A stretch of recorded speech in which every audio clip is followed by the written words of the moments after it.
Semua, okay, ini adalah topik untuk unit 14. Sepatutnya minggu ni dan minggu depan kamu buat benda ni kan. Okay, unit 14 ialah hindari ketagihan hidup sejahtera. Okay, so dalam buku teks kamu, dia berada di muka surat 161. Manakala dalam modul baru tu, dia adalah di muka surat 62. So, apa benda dalam bahagian ni? Kalau kamu tengok dalam gambar aja ni kan ramai orang berlari-larian kan. So, ini adalah orang yang mengamalkan cara hidup sehat. Okay, so dalam hal kita kan, hal kamu lah. Okay, kamu merupakan harapan negara yang seharusnya menjalani kehidupan secara sehat dan beretika lah. Tapi biasalah kita sentiasa, kamulah especially sentiasa terdedah kepada pelbagai jenis keseronokan, okay, yang menyebabkan berlakunya ketagihan. Jadi untuk kita mengatasi ketagihan ni, kita perlu tahu apakah ketagihan-ketagihan yang ada. Okay, so diperhatikan ni. Ni kalau remaja macam kamu lah, cuma ini orang putih lah. Okay, nampak muka bersih saja. Kamu masih form 1. Jadi belum lagi nampak dia punya kesan-kesan. Tapi kalau sekiranya kamu sudah naik tingkatan 2, 5 dan seterusnya tu kan, kalau kamu tersalah pilih sahaja, confirm kamu akan tersimpang jauh daripada apa yang kamu mau sebenarnya. Mungkin sekarang kamu bercita-cita benda lain kan, tiba-tiba sudah terlibat dengan perkara yang tidak sepatutnya, habis cita-cita tu, bertukar kepada tiada cita-cita langsung. Jadi kita mau menghindarkan dia. Okay, tengok. Ini tipikal kamu kan, kemana-mana saja mesti kamu akan nampak orang memegang handphone. Dia kira dia kanak-kanak kah, orang tua, sama saja kan.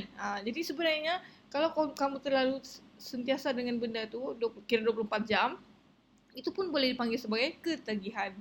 Okay, so kita tengok daripada yang pertama sekali ketagihan yang kita tahu ialah ketagihan merokok. Okay, kalau kamu tengok daripada teks tu, di sana sebagai remaja yang mengutamakan kesihatan, mereka sudah tentu akan menjauhi rokok kerana rokok mengandungi banyak bahan beracun yang boleh menyebabkan penyakit berbahaya. Didapati 90% mangsa yang mati akibat kanser paru-paru terdiri daripada perokok. Selain itu, nikotin yang terdapat pada rokok akan menyebabkan perokok mengalami ketagihan. Kan teruk kan? Ini rata-rata lah. Tapi ada seorang orang cakap, alah Sianu tu merokok berhabis ni dia juga mati-mati. Kamu boleh mati kan melabih juga kamu ni kan. Kalau dia tidak pun mati, tapi orang sekitar dia yang terhidu bau tu, apa cerita? Okay, so kesan ketagihan rokok pada remaja. Ada pelbagai jenis sebenarnya, tapi di sini dia letak 5 saja. Kesihatan terjejas, tangan kamu menggeletar, degupan jantung lebih laju dan pernafasan tidak dalam, sukar tidur, mudah berasa letih. Kemudian terdedah risiko penyakit berbahaya. Contoh kanser lah. Kemudian kestabilan emosi, perasaan gelisah, risau, cepat marah kerana hormon yang tidak normal. Kemudian perubahan fizikal, cepat berlaku kedutan pada kulit, bibir hitam dan gigi kuning, bidanya tu. Kemudian pelajaran merosot, tidak berminat belajar, kurang tumpuan akibat gian untuk merokok. Ni kamu tahu ni kan, kalau pelajaran merosot ni, saya perhatikannya budak tu, boleh nampak tu dari sana. Okay, jadi cara kita menjauhi ketagihan rokok ialah menjauhi rakan yang hisap rokok, berfikiran positif dan katakan tidak pada rokok, menanam azam yang kuat untuk berhenti merokok dan mendapatkan bantuan daripada para doktor. Jadi kalau kamu rasa kamu ataupun rakan kamu ataupun ada lagi ahli keluarga kamu yang terdedah kepada ini, bantulah dia. Okay? Ketagihan penggunaan internet. Orang ingat internet ni menyebabkan ketagihan kan? Sebenarnya iya. Internet boleh menyebabkan ketagihan dan membahayakan kesihatan jika dilayari secara berlebihan. Maksudnya bangun sepagi bukan yang bersarapan, tapi dia terus pergi menengok internet. Ataupun waktu malam, orang sudah tidur kan, dia masih lagi tok menekan laptopnya. Okay? Ataupun handphonenya. Remaja sepatutnya bertanggungjawab ketika menggunakan internet agar mendatangkan kebaikan kepada mereka. Mereka perlu mengelakkan diri daripada melayari internet terlalu lama. Perbuatan melayari internet tanpa had boleh menjadikan remaja ketagihan terhadap laman sosial seperti Facebook, Twitter dan Instagram. Perlakuan ini memberikan kesan yang buruk kepada remaja. Dan semestinya 3 ni, terlampau addicted sama WhatsApp ke Telegram pun sama juga tu, TikTok pun sama juga tu. Sebab dalam fikirannya asyik menengok itu saja. Okay, hari ni apa aku mau buat? Hari ni apa aku mau tengok? Macam tu saja. Maksudnya dia tidak ada benda yang mau dibuat. Otaknya tidak bergerak. Tapi bila cigu-cigu ataupun orang lain suruh, pergi dulu kau cari maklumat pasal COVID, dah pandai mencari. Bikin malu juga tuh. Cakap 24 hours di handphone, tapi disuruh cari data yang penting tak pandai. Jadi tak bagus lah kan. Okay. Terusnya, kesan ketiadaan internet terhadap remaja. Ini ada 4, tapi sebenarnya banyak lagi tuh. Okay. Kesihatan terjejas seperti mata menjadi rabun dan wujud obesiti. Apa dah obesiti maksudnya badan semakin gemuk lah, membesar. Sebab macam mana juga dia asyik menghadap dia punya handphone, laptop dia, tapi dia tidak berjalan pun, asyik duduk berbaring saja kan. Itulah tu. Rabun sebab 24 hours kan, mata punya lah dekat, kalau boleh kan mata mau melekat di skrin. Okay. Dan pencemaran minda kerana mudah terdedah kepada maklumat yang tidak berfaedah. Yalah kan, kadang-kadang kamu tengok kamu punya feed kamu kan, Twitter kamu, mana ada benda yang bagus-bagus sebenarnya. Jadi rasa kamu pun terikut apa yang orang cerita dalam tu. Okay. Kemudian berasa letih, mengantuk, lemah badan dan hilang tumpuan terhadap pelajaran. Ini yang tidak boleh. Sudahlah kamu sekarang kan berkelas pun ber-PDPR. Kalau kamu mengalami benda ini, letih, mengantuk, lemah badan, hilang tumpuan, artinya kamu sudah ketagihan tu terhadap internet. Jadi mesti kurangkan. Sebab kalau enggak, bila masa kamu belajar, sebab kita pun dah tahu bila kita mau berjumpa kan. Kemudian leka dan membuang masa sehingga mengabaikan tanggungjawab. Ini pun tidak boleh. Terutama sekali kalau kamu di rumah. Kamu sepatutnya bantu ibu bapa kan buat apa kerja di rumah yang kamu boleh buat lah.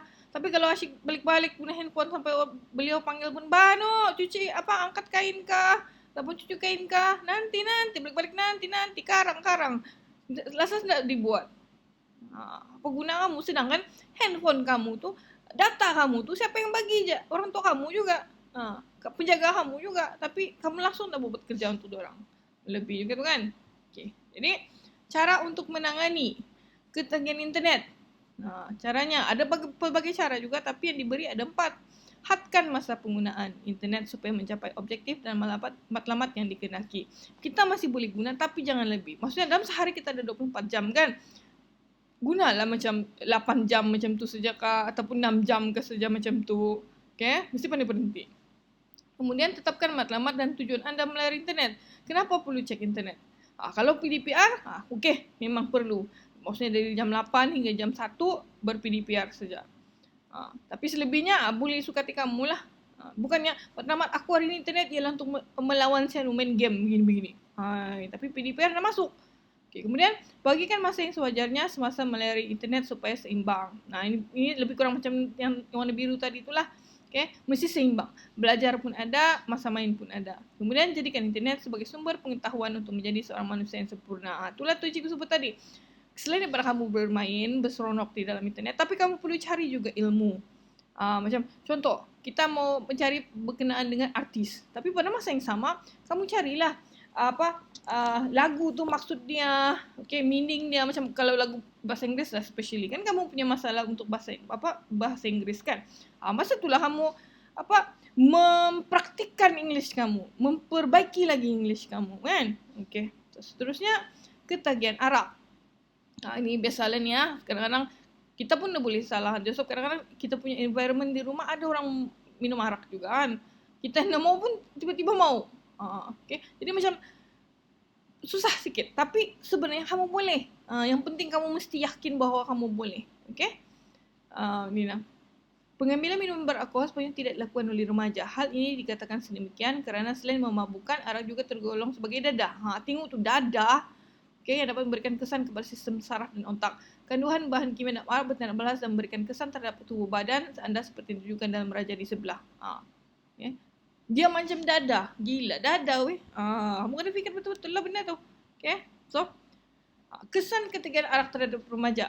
Hilang pertimbangan diri. Contoh, mudah marah sehingga boleh mencederakan ahli keluarga. Memang pun, ada orang kan diminum arak kan, dia terlampau gila. Macam katakan dia minta duit. Aku mau duit, yang mau beli anu lagi, arak lagi. Tapi dia kena bagi.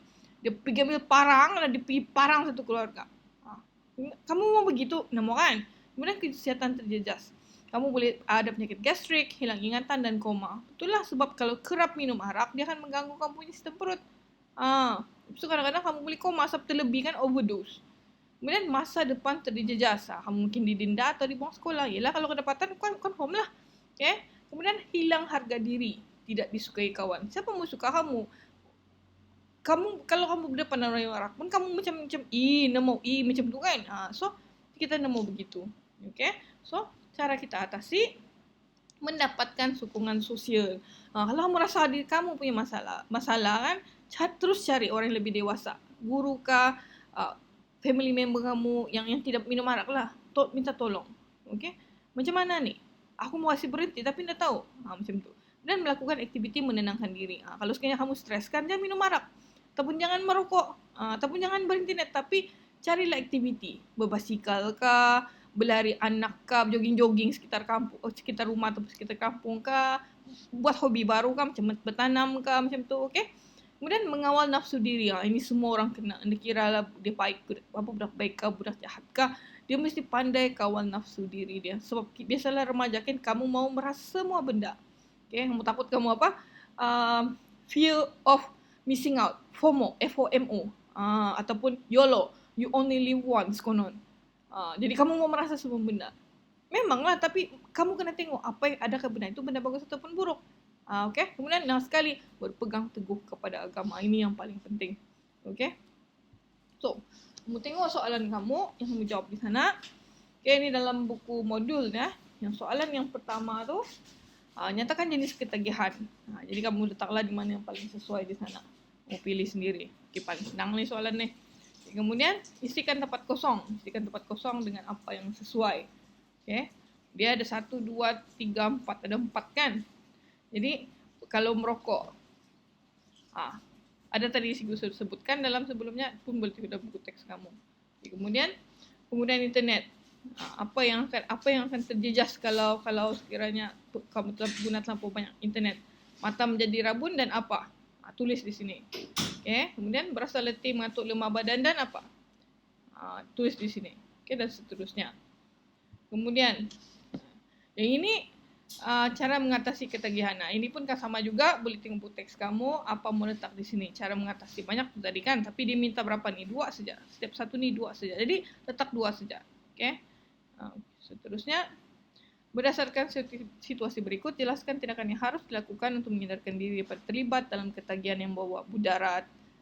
Contohnya, ibu menegur anda kerana leka bermain telefon bimbit ketika makan. Jadi apa tindakan kamu?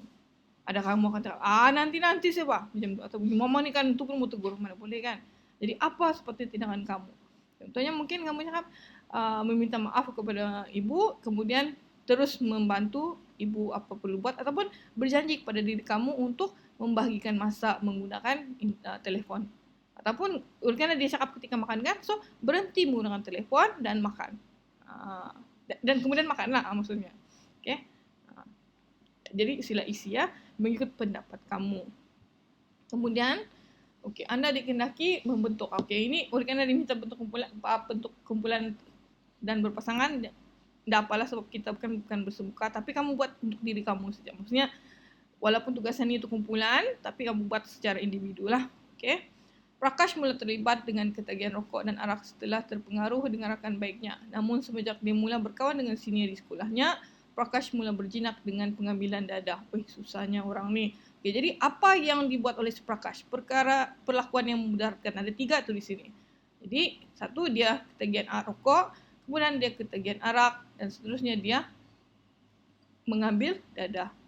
Jadi apa kesannya terhadap diri si Prakash? Setiap pengambilan itu. Kemudian apa kesan dia terhadap keluarga dia? Dan kemudian apa kesan dia terhadap negara? Dan cara mengelakkan si Prakash daripada ketagihan terhadap 3 benda itu tadi. Okay. Kemudian yang B itu pula, kemudian setiap kumpulan. Sama juga, artinya individu. Kemudian secara individu, pilih 1 perlakuan yang memudaratkan daripada 3 atas tu, pilih 1 saja. Hasilkan 1 poster berwarna. Hasilkan 1 poster berwarna. Jadi buat poster. Dalam buku latihan kamu pun dah menjadi masalah. Okay. Dan kemudian dia suruh bentang kan, tak apa, dia bentang. Biar dalam buku tu. Nanti kalau jumpa bersemuka, barulah kita bentang. Okay, so silalah menjawab soalan ni. Dia dibagi masa 2 minggu ni. Minggu ni kamu jawab ni dan sambung lagi ke minggu depan. So, semoga berjaya.